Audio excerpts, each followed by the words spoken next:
നോമ്പ് കാലഘട്ടം ദൈവസ്നേഹത്തിൽ ചിലവിടേണ്ടുന്ന കാലം.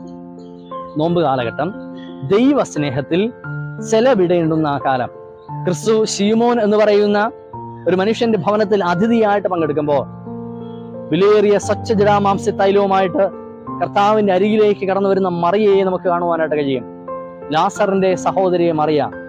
അവൾ വെങ്കൽ ഭരണി പൊട്ടിച്ച് ഈ തൈലം കർത്താവിന്റെ കാൽക്കലേക്ക് ഒഴുക്കുകയും തന്റെ തലമുടി കൊണ്ട് തുവർത്തുകയും ചെയ്യുകയാണ്. ക്രിസ്തുവിനെ അനുഗമിക്കുന്നത് സാമ്പത്തിക നേട്ടമായിട്ട് മാത്രം കണ്ടിരുന്ന യൂദയ്ക്ക് അത് ഇഷ്ടപ്പെട്ടില്ല. എന്നാൽ കർത്താവ് അവളുടെ പ്രവൃത്തിയെ പ്രശംസിക്കുകയാണ്. പ്രിയ ദൈവജനമേ, ഒന്നും നഷ്ടപ്പെടുത്താതെ നിങ്ങൾക്ക് ക്രിസ്തുവിനെ സ്നേഹിപ്പാനായിട്ട് കഴിയില്ല. തന്റെ അതുവരെയുള്ള സമ്പാദ്യം മുഴുവനും വെച്ച് കർത്താവിന്റെ കാൽക്കലേക്ക് ഒഴുക്കുമ്പോൾ മറിയ പറയുകയാണ്, എന്റെ ജീവിതത്തിൽ അത്രയധികം നന്മ കർത്താവ് നൽകി. വിലമതിക്കാനാകാത്ത സ്നേഹമാണ് കർത്താവിനോട് ഞാൻ അനുഭവിച്ചത്.